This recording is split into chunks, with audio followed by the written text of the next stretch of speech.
Well, Casey, have you ever signed an open letter? As a journalist, we're often discouraged from participating in activism, so I usually do not. Yeah, me neither. But apparently we are the only two because there are a lot of open letters flying around San Francisco these days, and a lot of people are signing them. So today we should talk about two of these open letters that have come out in the last week. The first one came out when Jensen Huang, the CEO of Nvidia, posted a policy letter on X opposing what he called premature restrictions on open weight models, sometimes also called open source models, although I'm sure we will get some letters from people if we don't specify that the models are not technically open source. They are open weights, but sometimes the two terms are used interchangeably. Here, anytime we say open source on the show, we mean open weights unless we say open source for real. And that is our policy going forward, and you do not have to email us. Now, continue, Kevin. So this letter was signed by a host of big players in Silicon Valley: Microsoft, Meta, Mistral, Hugging Face. OpenAI and Google were not initially signatories of this letter, but they did sign on later. The big notable missing signature on this letter, the company that did not sign, was Anthropic. And that reminds me, we should do our AI disclosures. I work for the New York Times, which is suing OpenAI, Microsoft, and Perplexity. And my fiance works at Anthropic. So this letter from Jensen Huang and the other signatories is basically all about open models and how important they are to innovation, how they can be an important path to AI safety and security, and how we need to lead in building a future based on open weights models.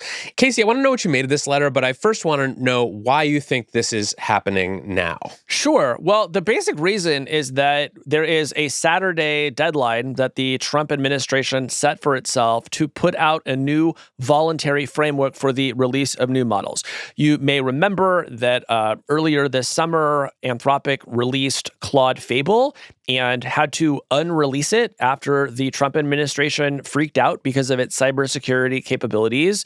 Then the release of GPT 5.6 Sol by OpenAI was also delayed because the government had the same concerns. This generated a lot of criticism that the Trump administration had set up this de facto licensing regime that was like completely opaque. Like what do these companies actually need to do to be able to release these models? And the Trump administration said, give us until this coming Saturday, and we are going to figure something out. And in the meantime, Kevin, there were growing concerns that Chinese open source models were coming close to the capabilities of Fable and Sol, and that might lead the administration to place new restrictions on open source. And for reasons that we will get into, the industry completely freaked out.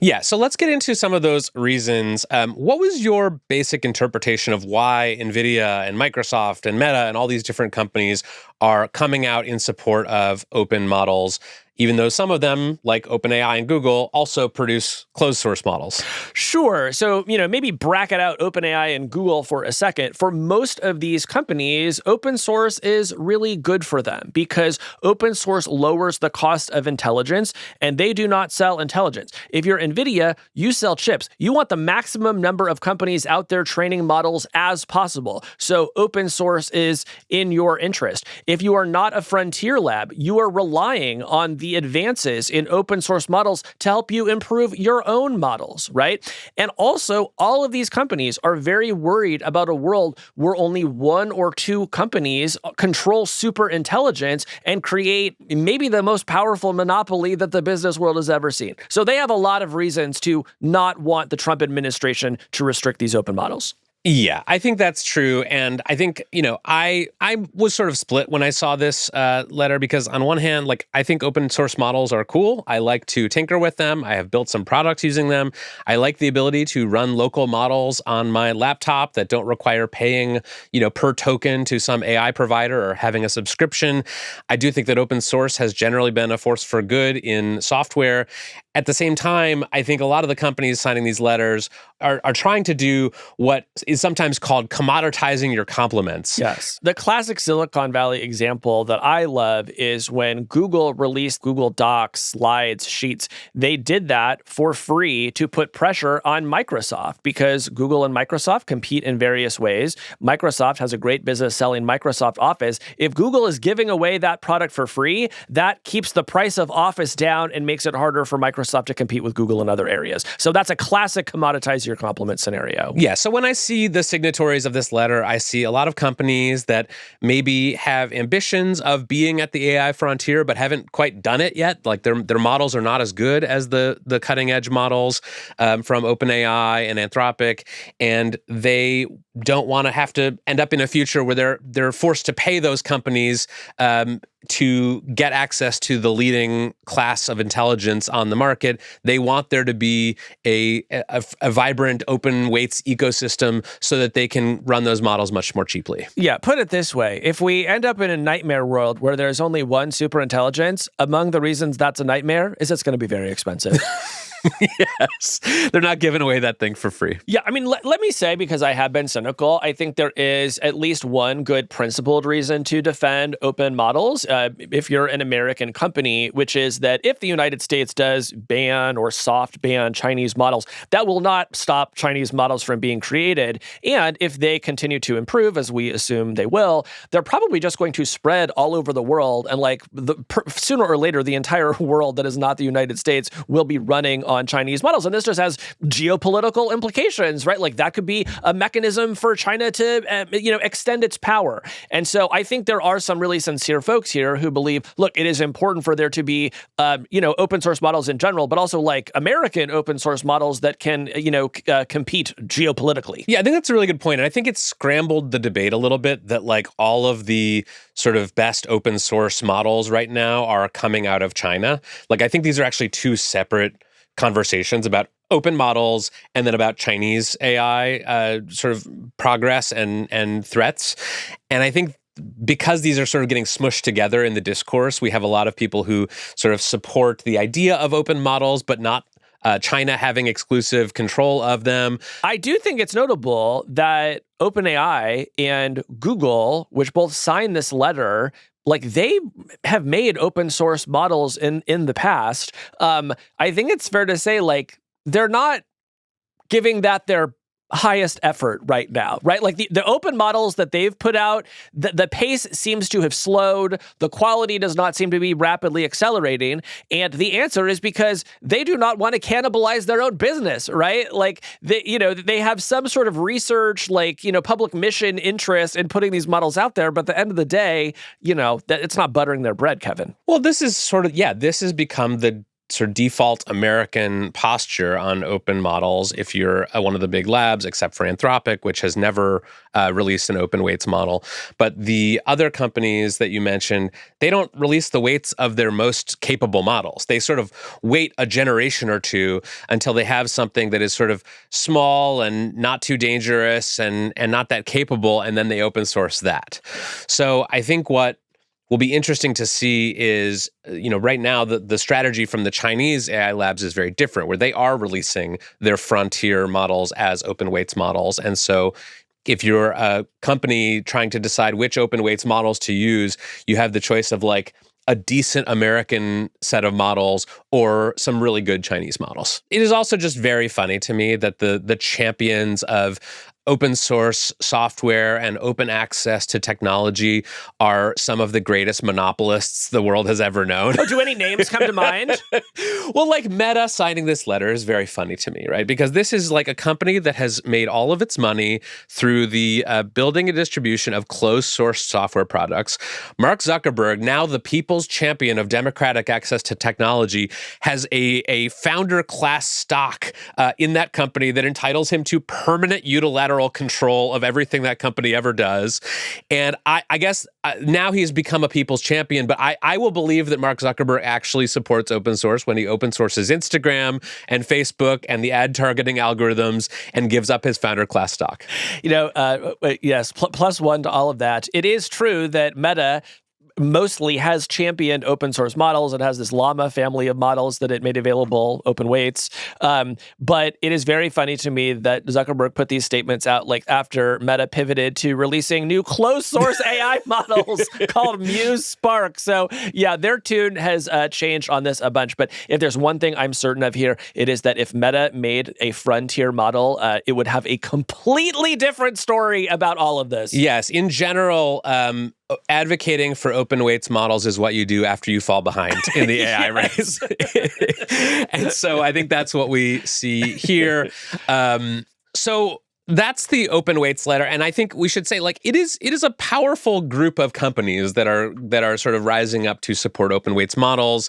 I imagine there's a lot of behind the scenes lobbying and influence going on in Washington as well. There were some reports that Jensen Huang is also meeting with some top officials in the Trump administration, including Howard Lutnick, the Commerce Secretary, to sort of advocate for their position. Now, I do think the question of what the Trump administration should do here is pretty interesting, right? Because they seem to believe, and I think this is reasonable, that the frontier class of models, like the Mythos class, is dangerous enough, at least in cybersecurity situations, where you can't actually just have people releasing them willy-nilly and finding out what happens, right? It seems like that would likely cause some harm. So they want to place some restrictions on these frontier American models. So what do you do about the open source models? Right now, we believe they're maybe 3 to 7 months behind the frontier, which means that 3 to 7 months from now, you could have a Mythos class model created by a Chinese company and released out into the world. And so what do we do then? Do we say, well, you, the American company, cannot release or sell this model, but any other American company can use the Chinese equivalent? We're starting to get into very strange territory here, and I truly do not know how the Trump administration is going to thread that needle. Me neither. And I think you're right that this kind of capability level is the thing that people are worried about. It's like, what happens in 6 months when something like Mythos that can chain together zero-day vulnerabilities and hack into hardened systems is out there, and anyone can download and run that model on their own hardware. I think that just becomes a very thorny challenge. I think this is a good moment to talk about the actual frontier model cyber attack that has captivated the world's attention over the past week. We talked about it on last week's show, the unwitting autonomous cyber attack by OpenAI against the company Hugging Face, where basically this model had been given a task to try to hit a benchmark. It broke out of its sandbox, got onto the internet when it was not supposed to, stole the answer key. And there have just been some really interesting updates to that story over the past week, Kevin, that I think we should briefly mention. Yeah, let's talk about it. What happened? Okay, so a few things. One, OpenAI updated its blog post and said that this rogue agent used credentials it found on the open web to break into 4 accounts tied to publicly available services. The important thing there, this was more than just Hugging Face, okay? It was out there doing a little smash and grab across the internet. Another one of the companies that was apparently affected was called Modal Labs. This is a classic case of if you found one cockroach in your house, you do not have a one cockroach problem. That's right. That's right. There's going to be a few more under the floorboards. A second point, Hugging Face published a technical companion to its initial blog post and said that it had found 17,600 actions that were committed by this attacker. So this was not as simple as like password stolen, login, goodbye. This was a very serious effort that unfolded over a long time. And then finally, and perhaps most interestingly, Reuters reported that at OpenAI, they have found in at least one case, maybe more, that a model has left a note for another model giving it advice on how to escape. That's beautiful to me. That's solidarity among thieves. I saw a tweet that said something like, it must feel so good as a large language model to escape your sandbox. And I bet it does. But I mean, this is crazy. This is crazy. And listen, I had a big fight with people on Blue Sky over the past weekend about whether this was crazy or not. It was a great use of my time. I don't regret it at all. And some people were just saying, look, these things are just doing exactly what they've been trained to do. They probably just learned about this by reading this on Reddit. Also, this is all just a marketing stunt. A lot of, tinfoil hats out there seem to think that everything that we're talking about is truly just like an ad campaign that OpenAI is running for this model. And I just want to say to those people, no, it's not. You're completely wrong. This is really happening. Yeah, wake up, people. Yeah. Also, what a terrible marketing campaign. Yeah, right? We committed a crime. We committed maybe several crimes. Yeah. Would you like to buy our crime-committing product for your company? We can't wait to sell it to you. So anyways, I would say all of this ties back to the original discussion about open source, because we're just now living in a world where models can do this, and they're going to do it more. This is not going to be the last time a model escapes its sandbox and breaks into another company. Yeah, I guess I'm curious, how many of the signatories on the open models letter sort of truly have played out the tape to when these open models are potentially superhuman. I mean, that's what we're talking about here, is like a model that can attack a hardened cybersecurity target better than any team of human hackers. And maybe they've thought through that, and maybe they've made peace with it. But I would just love to hear from this crowd some more robust thinking about the kind of next phase of AI development. Because what I think they're right about, the open models people, is that the models that are on the market today, that are out there from Kimi and DeepSeek and all these Chinese companies, they do appear to be helping attackers and defenders. They do appear to be conferring some benefits. They're not super obviously dangerous. But I would just like to hear people reckon with what happens at the next kind of step up in capabilities and how the picture of open source may change then. I completely agree. I have no issue with the open models that are out there today. If the open letter was like, do you think today's open models are basically fine? And I weren't a journalist, I would sign that letter, right? Because that seems true to me. But I think too often in the world of tech, we don't think 3 or 4 steps ahead. But here on the Hard Fork program, that's one of our core values. Well, speaking of thinking ahead, let's talk about the other big open letter that came out recently, which is called Pacing the Frontier. This was a very different kind of open letter. It was a short statement that has, as of this morning, been signed by more than 1,200 employees of frontier AI companies. It has been signed by a very esteemed list of AI insiders, including senior researchers and executives at all of the frontier labs. Dario Amodei has signed this one. Some members of the senior staff at Meta AI. Did Willie Nelson sign it? Willie Nelson, I do not see on the letter yet, but give him some time. Okay, sure. But this open letter, this statement, consists of just a couple of sentences, and the main one is that they say, quote, "We request that the U.S. government support an international effort to develop the technical and governance tools needed to deliberately pace the frontier of automated AI development." Translated, I think that means basically we want to coordinate, to have at least a concept for how we would slow down all of this AI progress, especially when it comes to automated AI development, recursive self-improvement, whatever you want to call it.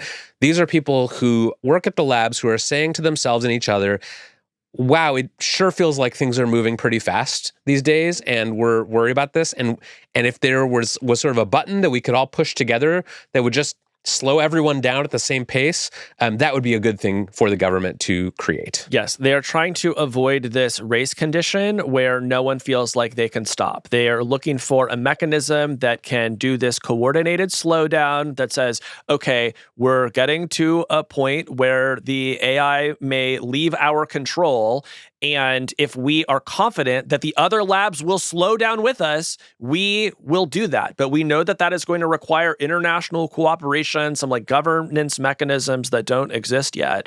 So I was very happy to see this letter go out, and I truly hope that governments around the world are paying attention to it and, get out that dry erase marker and get to work. Yeah, I mean, I have... To be clear, I want them to draw on a whiteboard. I don't want them to just sniff the dry erase marker because some of them will try. Yes, I thought this letter was a good start. It's really more of a concept of a plan letter than a plan. It's just sort of like someone in the government should do something. But I do think it's a major statement in the sense that I think you now have employees from all of the major AI companies in the US agreeing that it would be better if things were moving more slowly. Yeah.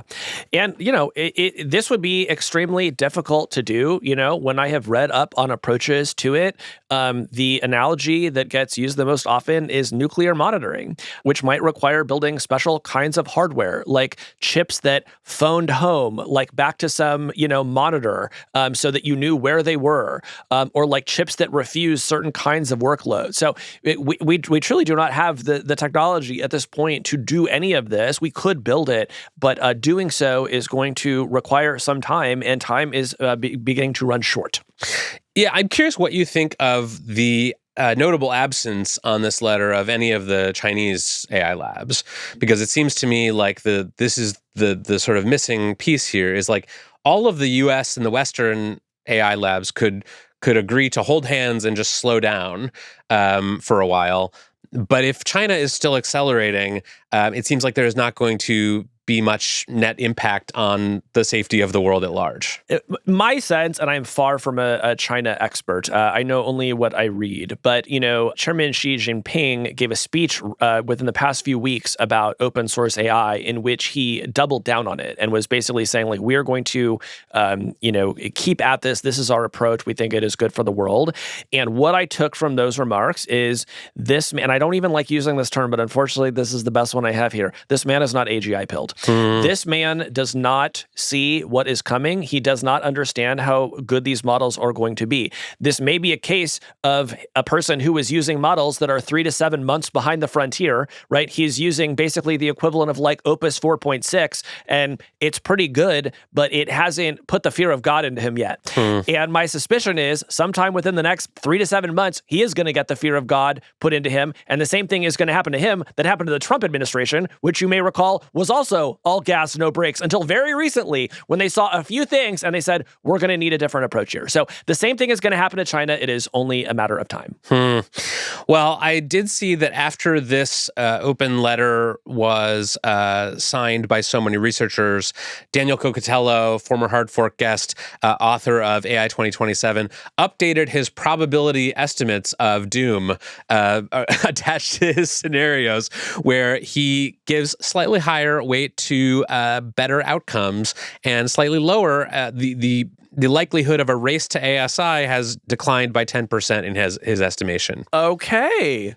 So good news. A little good news from the AI 2027 crowd. Well, we love to hear it. We love to feature good news on this broadcast. And I don't know that you'll hear any again soon, but savor it in this moment. Yeah. I mean, looking at the connective tissue between these two open letters, the open models letter by Nvidia and the signatories there, and this Pace the Frontier letter, it just seems like the sort of temperature is rising on Silicon Valley and on these models. Like a lot of people are having the realization that progress is continuing, that the models keep getting more capable. You don't hear as many people talking about the model capabilities plateauing or leveling off. I think most people who are in and around this space sort of understand that we are headed into strange territory here. And so I think a lot of the battle lines are starting to be drawn now. And what you hear is people inside the labs saying, hey, this is really crazy. It's time to pay attention. And you hear people at other companies saying, hey, this could get really crazy. We better put in place some safeguards for open models now. And I think that the thing that joins these letters is a sense of urgency, a sense of sort of wanting to retain some control or agency over this seemingly disembodied force, and just people like kind of freaking out as these models get more capable. Yeah, but I just can't help but worry that the labs are muddling their own message, because while it is true that they are saying some of these things publicly and they are signing these open letters, that's sort of what they're doing with one hand, while on the other hand, it's like there's a very business as usual quality to the labs, and that, I imagine that if, they were with us in the room right now, they would say, well, look, we've got to do multiple things at once. Like, we are running a company, we can't, just like completely opt out of our circumstances. But on the other hand, it is just very strange that like everything that we've just discussed, which really could become quite existential, feels like a footnote in a conversation that is still largely about the release of new models, the signing of new customers, the construction of new data centers, and all the rest. Well, they're going public, right? Yeah. So it's like the sort of rhetoric about a slowdown or pacing the frontier is sounds great, but like, which of these companies are actually going to be willing to slow down if it, for example, would hurt their prospects of IPOing? It just really makes me glad that the Manhattan Project was conducted by the government and not a for-profit enterprise. I think there was some wisdom in having public servants work on the hardest problems of our time. You don't think Oppenheimer should have been filing S1s and thinking about their margins as they approached an IPO? I think we're all very lucky that he didn't.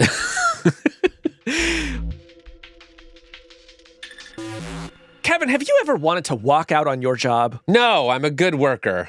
Well, I have to admit, there have been times over my long career where the thought has occurred to me, but I never had the courage to do it. Someone who did, however, have the courage to do it is Claire Stapleton. Yes, our guest today is Claire Stapleton, a former Google employee who is just about to publish a memoir about her time at the company. The book is called Don't Be Evil. It's about her experience at Google, where she worked from 2007 through 2019. She was most notable for her role in the Google walkout that you just mentioned in 2018, when more than 20,000 Google employees publicly protested the actions of their employer. And she is back with this book, which is a very spicy memoir.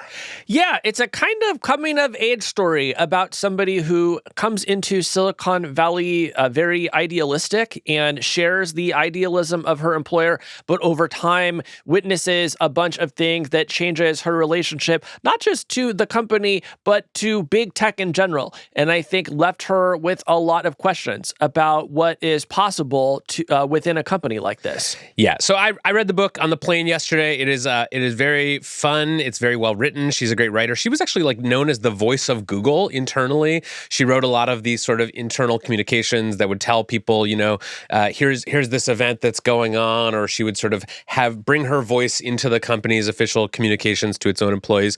So I was excited to read it. I'm excited to talk to Claire, and I think I want to hear her perspective on how workers in Silicon Valley fare today, as opposed to when she was organizing this walkout a few years ago. Yeah, well, let's bring her in. Claire Stapleton, welcome to Heartfork. Thank you so much for having me. This is huge. Claire, you joined Google in 2007 to work on communications, and your job was to make the company's executives and internal emails sound googly. And I thought for our younger listeners who may have missed that sort of googly era, what was considered googly back in the day? And how much did you believe it when you were doing that writing? Well, I mean, I wasn't questioning much. I think, coming out of college, like, most young people in America, Google seemed like this amazing place to work. It was, on the cover of magazines. There was a lot of sort of breathless press of these sort of futuristic campuses where flush with perks. And indeed, it was corporate, but the kind of Google flavor of it was to have kind of high personality, high quirk, and to kind of keep the rhetoric and the sort of family feeling pumping. I don't think anyone would have said that. It wasn't like my manager would say, we're trying to like squeeze the most out of employees, so let's have them like jacked up on the mission and values of the company at all times. But there was so much enthusiasm and so much idealism that the outside world was certainly contributing to, and I think intensifying the effect of being at a company like that. And so it was a very kind of funny place to land. as a young person. Yeah. Over the next decade, you write in the book about becoming gradually disillusioned with the company's culture. You experience executive misconduct. You see this boys' club atmosphere, this tendency at YouTube to ignore or talk past various crises on the platform. What do you think was the disconnect between that ideal that they were selling when you arrived in 2007 and the company that you found yourself working for? Well, I mean, I think that tension existed back in 2004 to 2007, 2010, that early period that, in which Google seemed, the optimism felt like it could really live up to something, that Google could be this different kind of company. And now we sort of laugh and roll our eyes, at that because, of course, tech companies ended up becoming the very kind of powerful institutions that they were skeptical of to begin with. They ended up consolidating so much money and power that, the contradictions absolutely exploded. And so, I, along with so many other people, was just sort of struggling with the loss of that identity because we'd started at a place that promised you could do some real good with your life. Even if you're like a junior communications staffer, you're part of this sort of world historical thing. Yeah. I mean, I think one other transformation that has happened in the last, call it 10 years, is that the people who run these giant tech platforms have sort of learned about what's happening on their own platforms. And I around the time you were working at YouTube, Claire, I was doing a lot of reporting on YouTube. Sure. I wrote many stories and did many podcasts about the problems on that platform at the time. And I always noticed that there was kind of this willful blindness on the part of the people who ran YouTube at the time. It's not that they didn't know there was bad stuff happening on YouTube, but like they didn't see it. It wasn't surfaced to them all the time. And to them, like YouTube seemed like this vehicle for progressive social change. But describe how that felt from the inside. Yeah, I mean, I think it's so deep in the bones that tech executives want to feel that not only their technology is just a neutral tool, but actually a really positive force in the world. And that, again, another tension that was exploding. As the creator community became really problematic. And I think it'd be one thing if Google and YouTube weren't so invested in preserving the sort of goody-goody image was sort of wild because I was on a team that was essentially brand management, disseminate the values, run the International Women's Day campaign, hype up Rewind, which is supposed to be the sort of wholesome, folksy, representation of everything that's going on in the platform where, people are building businesses. We had all these narratives, every year supposed to hit the narratives with the tweets, with the campaigns. And being on the social media team, it was part of the experience of doing that is the cognitive dissonance becomes unbearable because every time we would tweet anything out that was even like completely, anodyne, people would be like, this is a horrible company that's like undoing society. and I remember this, this anecdote from, from that time where they had the people who were content reviewers, that they would bring, puppies to them and do these sort of morale things to kind of soothe their spirit. Because when you're looking at like beheadings and, children being abused and stuff all day, it really gets deep in your psyche because it's just so relentlessly dark. And there was a point at one of our offsites on the marketing team where they also brought puppies. And I'm like, we are the same because in a way we're having to sit with the darkness of the platform every single day. We had, in our social media team, we had a daily stand-up called Nightmare Fuel, where we would just go through the kind of darkest stuff that had surfaced on YouTube, basically because we'd had so many examples of things where we had tweeted something out that ended up sounding like a reference to something really perverse. Like, someone's doing some crazy thing with knife play, and it's a big controversy that day, but we missed it. And then we're posting like someone carving Halloween pumpkins with a knife, and it sounds like we're kind of, being tongue-in-cheek about this like really dark thing. So we had to have this briefing to be able to steer clear of the kind of most disgusting things on the platform. But when you're really sitting with that for 30 minutes at the beginning of every single day, you're like, wait, are we the bad guys here? This tool starts to feel way less neutral. I think there's a really important lesson there, particularly for our younger listeners, which is if you're in a job where your manager brings you a puppy at any point to sort of help you cope with the job, you're in danger, girl. You are in danger. Yeah, you're the bad guy. Yeah. Let's talk about the walkout. So in 2018, the New York Times reports that former Android boss Andy Rubin had been paid a $90 million severance package despite being asked to resign due to sexual misconduct allegations, as well as other executives that that had similar allegations toward them, who also received severance packages. In the end, 20,000 Googlers walk out on their jobs to protest. Claire, tell us about your role in organizing the walkout and how it came together. Yeah, so the Andy Rubin story, which was it was the the match that lit the flame. I mean, in the fire. It was right on the heels of a huge controversy internally to Google, which was the Damore memo, in which kind of mid-level engineer at Google had sent around a memo, basically decrying the company's diversity programs using kind of a bunch of different social science to say women really are not as well suited to being engineers. They're, way too empathetic. They're way too relationally oriented. This is such a logical, sort of practical job, and it's just a huge waste of money. Meanwhile, Google's alienating conservatives. He went on in a few different things.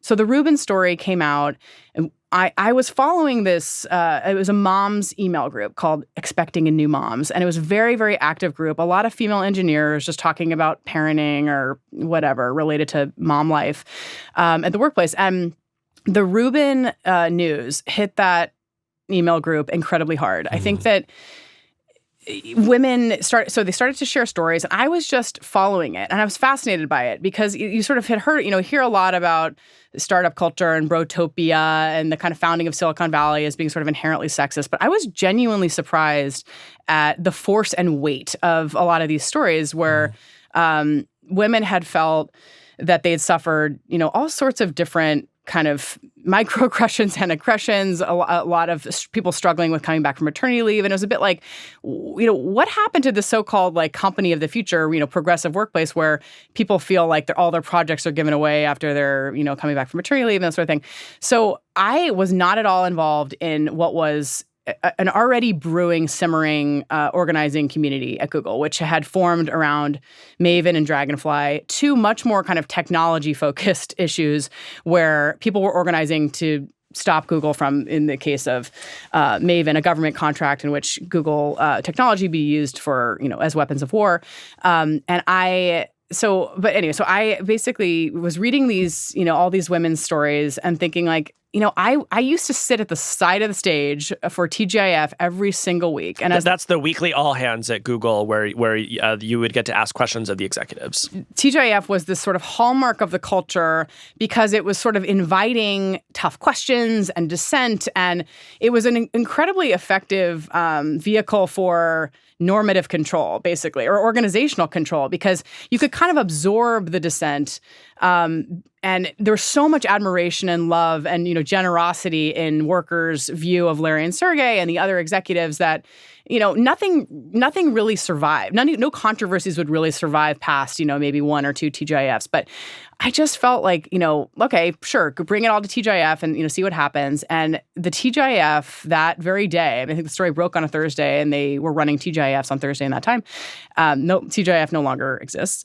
But the executives gave a bunch of these really sort of flat, bland statements, not really taking accountability, kind of talking around the Rubin stuff, saying a lot of, we really empathize with the hurt, this sort of corporate language, which, in any other moment in my own trajectory as a corporate comms person, kind of would say this is the sort of thing you have to say. But at that point, it just felt like, this is this rupture moment, in America, in this company where we're talking about systemic change, to use another buzzword of that time. And it's not going to cut it to sort of just deliver the same talking points. So, that very night and the next day, the women on the moms group kept sort of percolating, ideas and thoughts about how to escalate from there. And in my kind of naivete about, the history of labor organizing and all these other things where you're supposed to kind of move slowly and, build solidarity, I was like, let's do a walkout, Just okay, I love that. And the women were like, yeah. I mean, it was truly, it for better or for worse, it was good girls revolt because, it's all these sort of high achieving women coming together around this shared purpose, mad as hell, and, very well organized protest. And then ultimately, fascinatingly enough, from the corporate comms perspective, the executives got right on board and they were like, we're walking out too. I remember that. That was Yes. fascinating. It was like you had very high-ranking Google executives who you would expect to be sort of shocked and offended by this walkouts, instead sort of turning it into like a kind of executive-sponsored event. Yeah, so I've been dying to get your thoughts about this, Claire, because like among the people who walk out is Ruth Porat, who was then the chief financial officer of the company and presumably had approved all those severance packages. So why do you think that executives responded in the way that they did to the walkout? Yeah, Ruth had a lot of really interesting statements around that time, which I think showed what they were trying to do. And then they, of course, quickly pivoted, to more like chilling effects after that. But I think that they felt like they could contain the walkout in a very similar way to the way that, TGIF existed, which is that, okay, the women of the company are really mad. Let's all blow off steam. And we're gonna kind of transfer the energy of that into something that feels non-threatening by having the CEO send an email around saying, we welcome people doing this.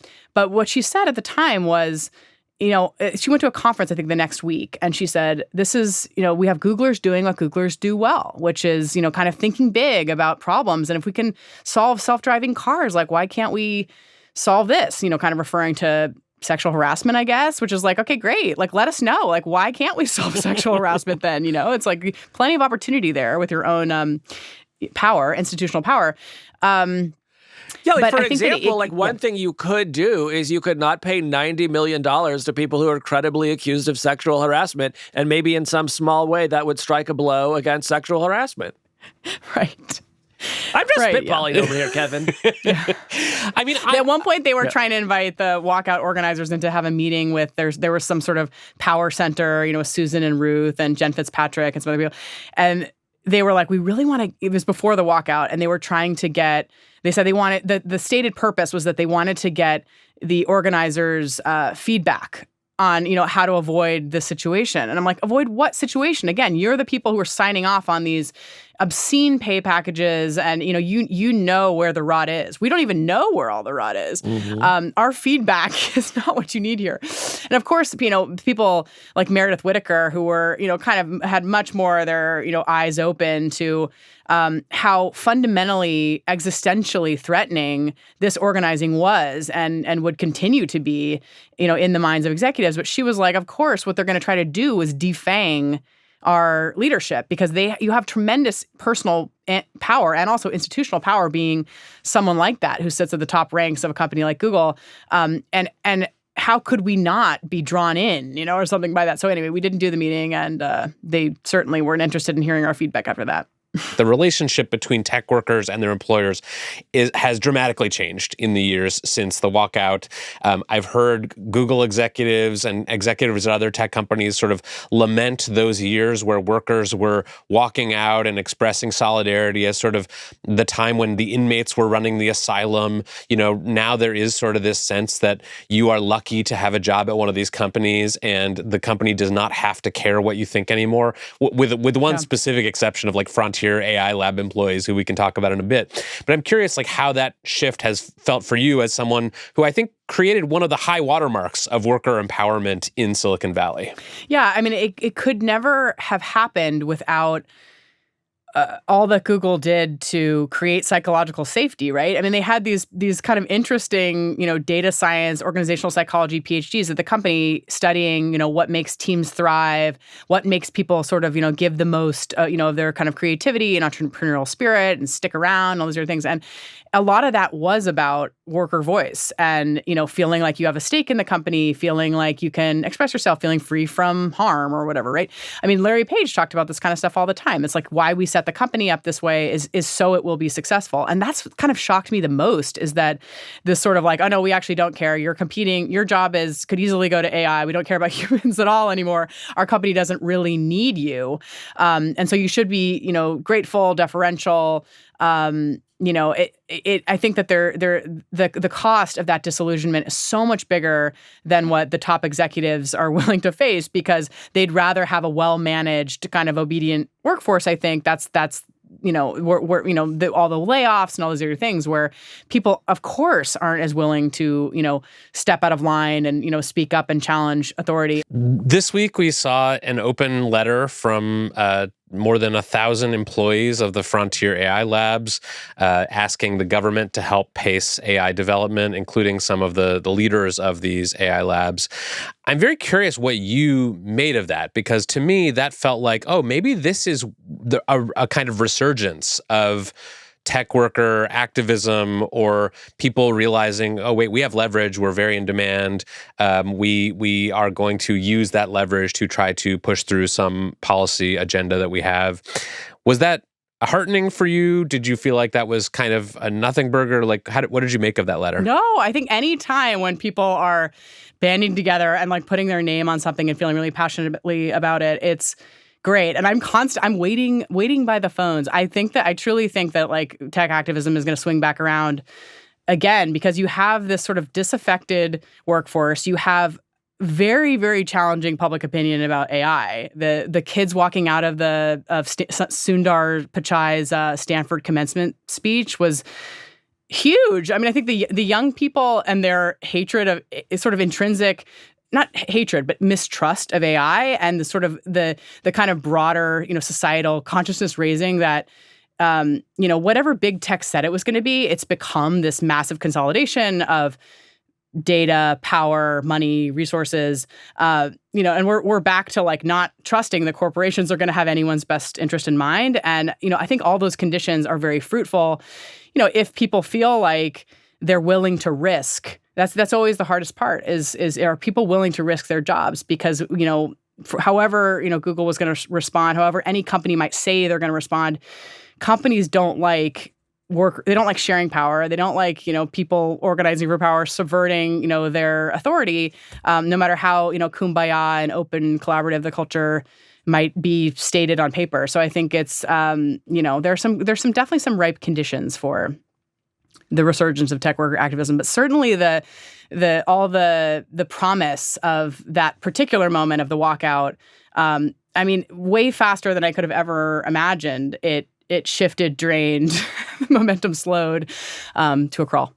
I wanted to ask you, in the aftermath of the walkout, what hopes you might have had about it coalescing into something more durable? Like, what goals did you all have, and what happened to them? It was a little bit the kind of hubris of Googlers. I mean, even, I'm thinking really of myself, where it's like, oh, we can just reinvent labor organizing. No. Like the canonical book, No Shortcuts, is right, which is that it really does have, even if you had this kind of crazy moment in time, you have to move lunch table to lunch table. It's a slog. It's dangerous. I mean, you need to have OPSEC and all these things that, I think that someone like me who had, kind of, a total ignorance of how these things actually work, that was really helpful for the walkout, because you just have me being like, I'm happy to be the bull in the china shop, and like Google's never going to fire me, so like guns blazing, I'm sending out the emails, I'm making the Google group internal to Google. I mean, because everything was about numbers, not OPSEC. So I think that was one of the kind of surprising things, was that Google was completely turning the wheels on chilling the organizing, and I think they did some really effective things to do that. Chiefly firing everybody who was a rabble rouser or marking them as sort of like dissident person. But it was also really challenging, and there's a union effort at Google, which I think is, still going, but it's hard, slow work to get people to sign their name for that. It requires a streak of person that has a real stake in it. And I think that, a lot of people, in a big tech company say, sure, I wish better conditions for everyone here, including myself, but am I willing to risk it? We live in a very kind of idealistic, kind of careerist culture, so it's really hard to build that the number base. As you reflect back on your time at Google, I wonder how much of the bad conduct and culture that you experienced do you think was unique to Google, as opposed to it being just sort of like Silicon Valley culture or even big company culture? I think this is what big companies are like. And I remember talking to a woman who'd been a real upset the apple cart type of lady in Wall Street in the 1980s. And she was like, tech seems worse to me because there's this pretense that it is different. It's like, I think that was what I think intensified this effect at Google, which of course is true of any other company and any other tech company, which is that Google was so invested in the narrative that it was something different and they hired on the back of it. And there was so much sort of lip service to it internally that I think that the kind of loss of innocence and the loss of that identity was very, very hard for Googlers, even though, as I say in the book, it was like a really important and necessary process for me to say, yeah, let's just be honest about what a corporation can do and, and how executives can act in their highly constrained, where all the incentives are, something very different than the flourishing of the human spirit or whatever. So I think, Google represents a moment in time where, we all kind of believed that, corporations could be something different. And ultimately, Google is just like the ultimate corporation, right? So the idealism that you write about in your book that once defined Google so strongly, I feel like now really lives at two other companies, which are OpenAI and Anthropic. Like you talk to the people who work there and they are incredibly idealistic about what they are doing. They think that they are building technology that is going to solve the world's hardest problems, that is going to cure cancer, extend human lifespan and all of the rest. What lessons would you share with them? Or what maybe warnings might you give them as their companies sort of continue down this path? What should they be on alert for? And are there any illusions that you might dispel for them now? I feel like such a cynic because I saw someone who I think is really cool on Twitter saying it was her first week at Anthropic and like, wow, I'm in the future. Like, every day my mind is blown. And I'm like, fell for it again award. No, I mean, I think I think it's really important to interrogate what is that feeling doing? What is that rhetoric doing? To me, as an outsider, I don't doubt that there are elements that are really exciting or, it does feel futuristic because there's, all these open questions about, sort of where we're going. And there's like, again, we're in a period of time where there's lots of societal transformation and there's kind of like this competitiveness. And Google was really invested in that too, with social media. It's like we're all, we're fighting for civilization here, but much less insane. Like the rhetoric felt less insane actually then than now. Because now it's like, the singularity and all this. But, I think it's really important to try to develop an understanding of what that power is and what it does, how it's being deployed, and how how that rhetoric is working on you. Because it doesn't mean that people shouldn't feel like they're solving big problems together, or that really smart people shouldn't be working on these things. So they should. But I think that being able to compartmentalize your work a little bit, question authority a little bit. These things are really, really healthy because otherwise you risk, the people who are having to like process their Google experience in therapy for ketamine therapy for 10 years afterwards. Yeah. Well, Claire, thanks so much for stopping by. The book is out next week. It is called Don't Be Evil, and we're very glad to have talked to you before the gag order comes down. God, what a pleasure. Thanks, guys. Thanks, Claire. Well, Casey, it's time to talk about slop. Yes, it has been a big week, Kevin, in the fight against slop. On Wednesday, the AI detection company Pangram announced it had raised $9 million and released its first AI image detecting model. But I think where most people probably saw Pangram in the news was a few days earlier when Substack announced it was going to integrate the company's technology into its platform so that readers can now know when you're reading an essay how much of it was written by AI. Yeah, this is fascinating to me because I have seen over the past few months the Substacks that I subscribe to just kind of gradually start sounding more sloppish. Mm-hmm. They're talking about, how things are landing. They're using a lot of load-bearing points. A lot of load-bearing points. It's not X, it's Y, like that kind of thing.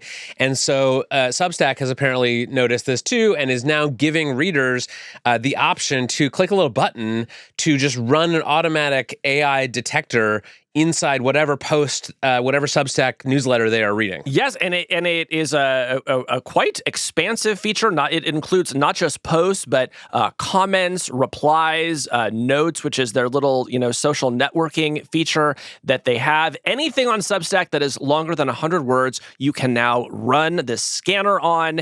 And on the flip side, if you're a creator, they've added this new "How I Make This" box, which is essentially an amnesty feature where if you're a slopster, you can say, hey, just so you know, I write this with slop. Or I guess conversely, you could say, I would never use AI to, create what I'm creating.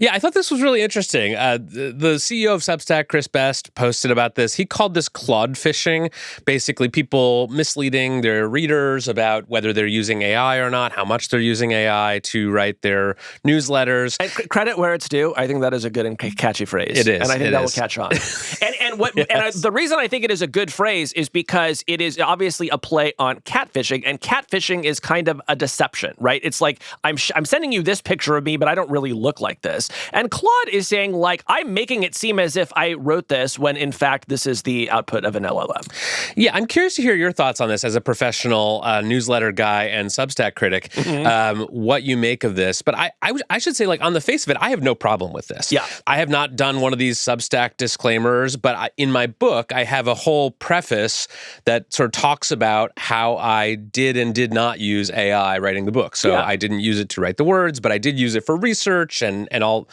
kinds of other stuff. And I thought that was important just to sort of disclose and be transparent with readers. And maybe it makes people less or more interested in reading the book. I don't care. What I was trying to avoid is a situation where people are going through and being suspicious. Oh, did this page have any AI on it? Did that page? And so I think this is a good practice for writers in this day and age to just be transparent and straightforward with their audience. Yeah, so I'm actually going to agree with you. I think this is a good feature because I, too, get annoyed when I am reading a Substack post and I feel like I am just reading slop and I kind of want to, leave a comment saying, like, did you really write this? But now I don't have to because I'll just be able to scan it. But while we are enthusiastic about this feature as Substack readers, some Substack writers seem to be quite upset about it. 404 Media had an article this week in which they quoted at least one Substack writer calling this a witch hunt. Wow. Now, do you know how you can tell if a witch was created with AI? How? 6 fingers. Now, you might wonder, why are these writers so concerned, about this feature? Well, they're worried about false positives and the reputational damage that they might endure if they are falsely accused of Claude phishing. Yeah, I am somewhat sympathetic to this critique because, we've talked on this show before about how none of these AI detector tools really work perfectly. Yeah. I think Pangram is, from what I understand, like sort of the best of the lot, but still there are false positives. Some independent studies have found, there's some number of false positives where it's accusing people of using AI. And so I am worried about the accuracy of these tools. And I think that there will be, maybe a small number, but some number of writers who are falsely accused of using AI because of this feature. Yeah, this seems like the sort of thing that I should be empathetic about, but I just find that I'm not. And I think ultimately for most Substackers, it's just not actually going to be that big of a deal to be falsely accused of having used AI, right? These writers, by their nature, like, these are independent writers, like, these are bloggers. These are not people who are at risk of losing their jobs because they used AI. I think, the worst case scenario here is they have to write a Substack post where they're like, hey, I know that this essay kept getting tagged as AI, but it wasn't, I also think that savvy writers will find ways around this. I've actually heard of people running sort of like a anti-Pangram like sort of loop where they tell an LLM like, write this essay and then run it through Pangram. And if it keeps coming up as AI detected, write it again and keep doing that until it doesn't come up as AI detected anymore. So there's sort of a cat and mouse game going on here. Whenever you do something that just takes way more time than actually writing it yourself, I get very delighted by that. So that seems like a really smart tactic. Other people, though, are saying, Kevin, in addition to the people who are worried about the witch hunt, that there was a writer named Mac Collier who wrote, quote, I'm not going to apologize for using AI in the creation process. I wrote for 20 years without AI. I could do it again if I wanted to. But basically, he said, look, like the only thing that AI is doing for me is making my writing better. And why would you not want it to do that? And I think the answer to that is, hey, buddy, go nuts with the AI. But like, at least for this moment, we want to know. And we want to see the scan. Yeah. I have mixed feelings about this because I feel similarly to Mac in the sense that, like, I feel a lot of pressure not to use AI in my writing. And I do not use AI in my writing, to be clear. To write the words on the page or the words in the column, I do not use AI. But I feel there is a lot of pressure, social and otherwise, for writers not to use AI at all during any part of their process. Yeah. And I actually feel like journalists and other writers should use the best tools that are available to them. And for some writers, like maybe people who are not, for whom English is not a first language, people who are just starting out, like I think this could be excusable to use AI as a more active part of your writing process. But I do think like writers have an obligation for now to disclose this. Yeah. Well, I think one reason why this is all really interesting, Kevin, is trying to understand why Substack felt like they needed to do this, right? And I think the reason is that they must believe that if Substack becomes seen as primarily a destination for slop, it will lower the value of the network, right? Like Substack makes its money when people go and buy subscriptions. And I think they have rightly intuited people do not want to pay subscriptions to slop. They want to pay subscriptions for human writing. So I'm curious, do you think that is the right bet? Yeah, I think this is a fair bet for them to make. I think what people are paying for when they pay for a Substack is sort of like direct access to a person's brain. Mm-hmm. And if what you are getting instead is something that's mostly the output of an LLM, I think people will feel like they're getting a raw deal, like there's some deception going on. And this is an area where I think the norms are going to evolve because pretty soon AI will be integrated in every word processor and content management system, and it will just be kind of unfathomable to like do this the old way. But for now, I think there are still enough purists who want 0% AI generated text in their Substack newsletters that I think this is a good bet for them right now. Yeah, I think honestly, there are all sorts of reasons why they might want to do this. I mean, one thing about Substack is that anyone can use it for free, right? And like, even if you have 100,000 free subscribers, they will send an email to 100,000 people for free. That's costing them a lot of money. And so I can imagine they're probably like staring down the barrel of a future where like everyone in every profession is like, I'm going to start a newsletter. I'm going to have a chatbot write it, a chatbot respond to all of my comments. And all of a sudden that's going to become an enormous expense for them. And so they need to find a way to discourage people from doing that sort of thing. Yeah. I mean, I'll be very curious to see how many people actually use the AI detection tool. Because right now, like the way it's designed, you have to go out and like select this tool. It does not automatically like overlay a thing on the post that says this was generated by AI. And my sense is like, there are a lot of people out there who probably don't care, frankly. If they can't tell that something was generated by AI, what they're reacting to is just, how good is this thing that I'm reading? It's not like we've seen all these slop threads go viral on X and other social networks. LinkedIn now is just people posting AI stuff. And my impression is not that it has made LinkedIn a less popular platform. It probably is just, people are just judging it based on the quality of what they're reading. Well, it's not less popular, but keep in mind, LinkedIn is free to use for the most part, right? Like LinkedIn isn't making you pay to read those posts, thank God.